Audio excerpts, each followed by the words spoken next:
Well, first up, we have the Scott's Turf Builder Southern Lawn Food feeds to protect against heat.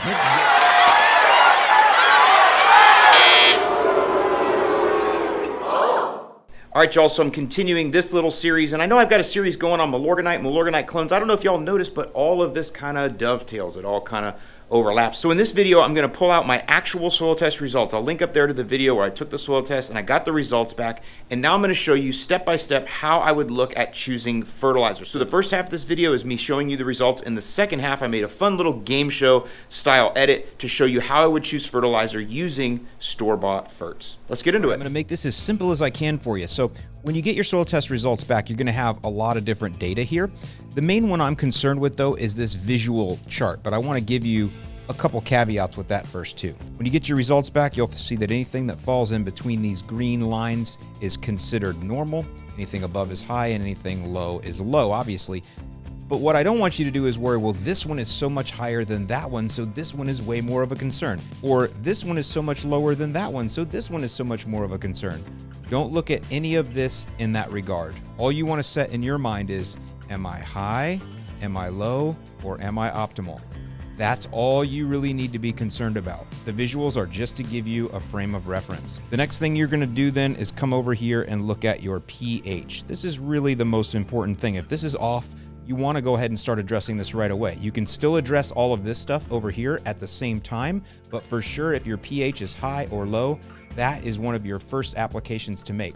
I will link below to pH products we have. We have one that'll take your pH higher if it needs to, and one that'll lower it if you need that. Those are spring and fall applications, a lot more details below. So the next thing we're gonna do is we're gonna focus our attention over here on the nutrients, and we have macronutrients and micronutrients. These are both important for the plant, but macronutrients are needed in much greater quantities, and so that's why we're gonna focus there first. Now, when it comes to macronutrients, there are 3 that get talked about almost all the time, and in fact, for our purposes here, because I'm keeping this really simple and high level, we're only going to focus on those 3.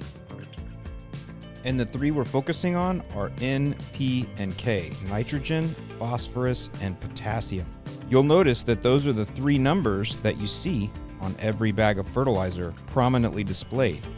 That shows you how important those are. Now, there's one other caveat, and that's nitrogen. You are going to want to apply nitrogen in almost every single application you do, unless it's a specialty application, which we're not going to talk about in this video. So for purposes of this video and keeping this high level, don't worry about choosing a fertilizer based on nitrogen when you're trying to fix soil results. Every single fertilizer that I show you in this video is going to have enough nitrogen in it to turn your lawn green.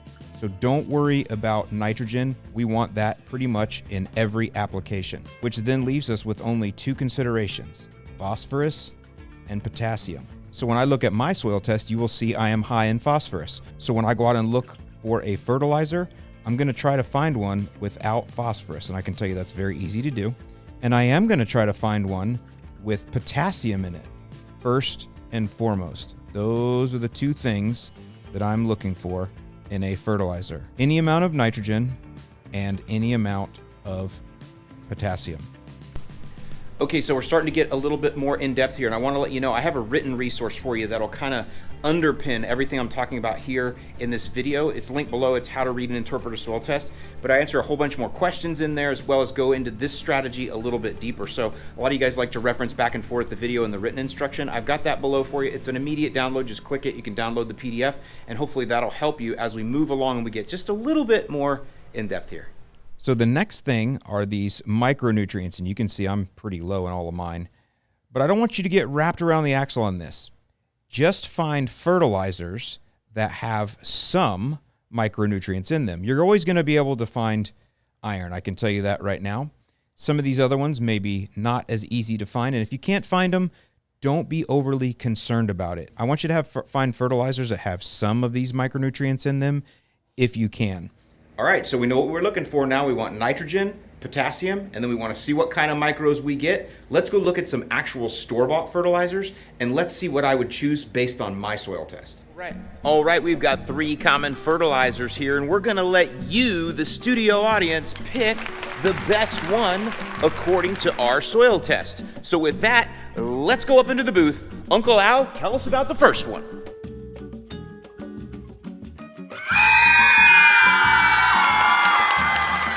Well, first up, we have the Scott's Turf Builder Southern Lawn Food. Feeds to protect against heat, and it's guaranteed not to burn. Coming in on that NPK, we're seeing a 32% nitrogen, 0% phos, and 10% on the potassium. As we flip the bag over and look down on that guaranteed analysis box, we'll see we do get micronutrient iron here coming in at 2%, derived from iron oxide. And since Scott's is well known and readily available, that looks to be a good choice. But let's move on to our next contestant, the Lesco 1648. Well, next we have Lesco Professional Turf Fertilizer. According to the bag, it's what the pros use. Coming in with an NPK of 1648, that's 16% nitrogen, 4% phosphorus, and 8% potassium. Whoa, whoa, whoa, I guess we can stop that one right there because we found phos in there, didn't we? We gonna call that a red flag or what? Totally understood there, Uncle Al, but just in case you did want to take a look at the other side, you will notice this one also had iron coming in at 3%, and that one comes in the form of the iron sucrate. Well, so far then, I'd say our best choice is the Scott's, but if that wasn't available and this is all you had, it's not like you're gonna get sent straight to hell for adding phos. If that's your only choice, then that's the one you'd go with because you don't want your lawn to die of starvation. But let's see if there's something even better. Uncle Al, what you got up next?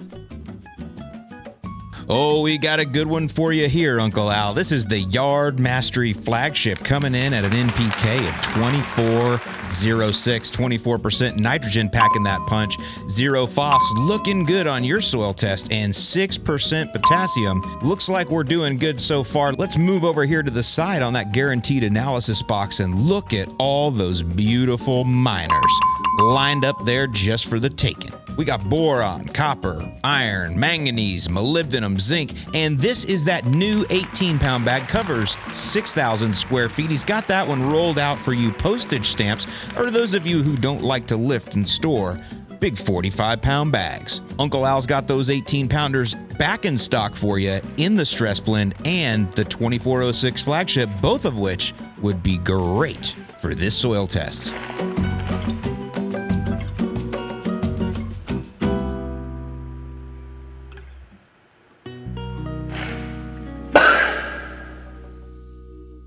But listen, I promised you, the studio audience, that you were going to get to choose which was the best fertilizer. So now, with your applause, let us know which of these fertilizers you would choose based on the soil test reviewed in today's video.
Okay, in the interest of being thorough, just one more thing. Let's talk a little bit more about these miners. If you don't want to get it out of your granular, there are micronutrient supplements like this one. This one will give you pretty much all. This will give you pretty much all the micronutrients you need. You can see there copper, iron, manganese, zinc. So you could spray this down just a couple 2-3 times a year, and that will take care of it. This is, by the way, a quart, which we have buy 3 get 1 free, and that's on all the quarts, mix and match.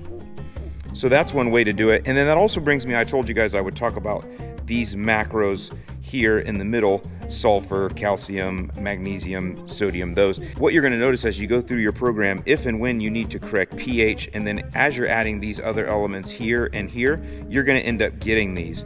For example, if you were to use this liquid right here, you'll see that this has sulfur at 1%, which is one of those macros. Now, I don't need sulfur, and so people will ask, again, is that going to hurt? No, I'm still going to use this fertilizer. The extra little bit of sulfur that comes in here isn't going to hurt anything. You could also use biostimulants like this Soil Mastery that we have. You'll see here that this has calcium, sulfur, iron. And so that's how you can get some of these if you need them. Okay, so the last question that I get from folks is, if I have something that's high, what do I do to bring it down? So in my case, you saw that my phosphorus is high, and so people will ask, what do I do to bring it down? And the answer is nothing. You have to realize two things.